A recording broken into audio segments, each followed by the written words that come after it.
Nagdududa pa rin si Sandro sa katauhan ni Jetro kung mapagkatiwalaan ba nila ito. Ang sabi ni Jasmine, wala naman maging problema si Jetro, basta sumunod lamang ito sa kanilang plano. Dumating naman sina Iris sa bar ni Jetro at ang kanyang mga tauhan na ang pinapasok sa loob para kunin si Jasmine. Tinawagan ni Iris si Jetro at nagtanong kaagad si Jetro kay Iris kung nasaan na siya. Kanina pa siya hinihintay dito ni Jasmine. Nagsinungaling naman si Iris na malapit na sila at nandyan na sila in 5 minutes. Pero hindi nila alam na dumating na si Iris at pinapasok na ang kanyang mga tauhan sa loob. Nararamdaman kagad ni Sandro na parang may mali, kaya naging alerto siya nito at minamanmanan niya ang buong paligid. Binigyan din niya ng baril si Jasmine para may proteksyon ito sa kanyang sarili. Dito na nga nakahanap ng pagkakataon si Jetro sa kanyang masamang pinaplano, kinuha niya kaagad ang baril ni Jasmine at hinostage niya ito dahil ibibigay niya si Jasmine kay Iris para makuha niya ang malaking pera. Sinabihan ni Sandro si Jetro na ano ang kanyang inakala na kapag ibinigay niya si Jasmine kay Iris, ibibigay sa kanya ang pera. Doon siya nagkakamali. Papatayin rin siya nito ni Iris. Hindi sila magkalaban dito, magkakampi sila nito.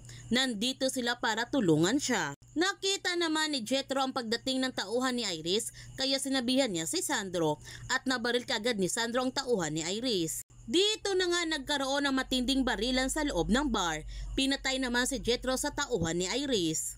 Patuloy pa rin ang pagiging alerto nila Jasmine at Sandro sa kanilang paglabas sa bar hanggang nahuli sila ng mga tauhan ni Iris. Buti na lamang magaling silang dalawa na makipaglaban kahit walang baril. Muntik pa ngang mapahamak si Jasmine dahil nahirapan siyang patumbahin ang tauhan ni Iris. Buti na lamang binaril kaagad ito ni Sandro at nailigtas ni Sandro ang buhay ni Jasmine. Pumasok na nga sa loob si Iris dahil nagtataka na siya kung bakit ang tagal nang bumalik ng kanyang mga tauhan. Sa pagpasok niya sa loob ng bar, nakita na lamang niya ang mga bangkay na kanyang mga tauhan sa loob at pati na si Jetro. Kaya napasigaw siya ng husto sa kanyang galit dahil naiisahan na naman siya muli ni Jasmine. Samantala, ligtas na kauwi sina Sandro at Jasmine sa kanilang hideout. Ipinaalam naman ni Sandro kay Jasmine, nagtagumpay si Pascual na burahin ang lahat ng CCTV footage ng bar. Ang akala ni Jasmine na nagbago na si Jetro pero hindi pa pala. Ang sabi ni Sandro na ang report sa kanya ni Pascual ang hinala ng mga pulis, drug-related accident. Involved si Jetro sa drugs, nagtutulak ito sa club. Mahirap pagkatiwalaan ang gano'n na klaseng tao. Kung sinunod lamang niya ang tama, hanggang ngayon buhay pa ito. Nagpapasalamat naman si Jasmine kay Sandro na iligtas nito ang kanyang buhay kanina. Ang sabi ni Sandro na trabaho lamang yon. Nagtanong si Jasmine kay Sandro kung magkano ang sweldo na isang agent na kagaya niya para ibuhis ang buhay nito. Ang sagot ni Sandro na hindi pera ang pag-uusapan dito. Naging biktima rin ang kanyang asawa ng mga kriminal. Kaya kung mauubos lamang niya ang lahat ng kriminal, gagawin niya ito. Nagtanong ulit si Jasmine kay Sandro kung ano ang nangyari. Ngunit ayaw pag-usapan ni Sandro ang tungkol sa kanyang pamilya. Ang akala naman ni Jasmine na makakahanap na sila ng ebidensya laban kay Iris at sa pamilya nito. Sinabihan ni Sandro si Jasmine na huwag itong mag-alala. May iba pa namang pagkakataon. Basta huwag lamang siya mawawala ng pag-asa.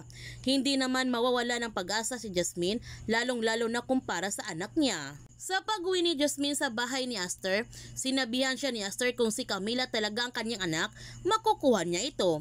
Pero yung nangyari sa pier, malaking kawalan yon para kay Vito at kay Iris. Hindi naman magtatagal at sigurado si Aster na lahat ng baho ng mga Buenavides ay lalabas din. Ngayon pa, tinutulungan na sila ngayon ni Agent Fernandez. Kaya huwag natin palalapasin na kapanapanabik mga tagpo sa Lavender Fields. Kung bago ka pa channel ko, don't forget to like, subscribe, and click notification bell para palagi kang updated sa mga videos in-upload ko. Thank you for watching and God bless to everyone.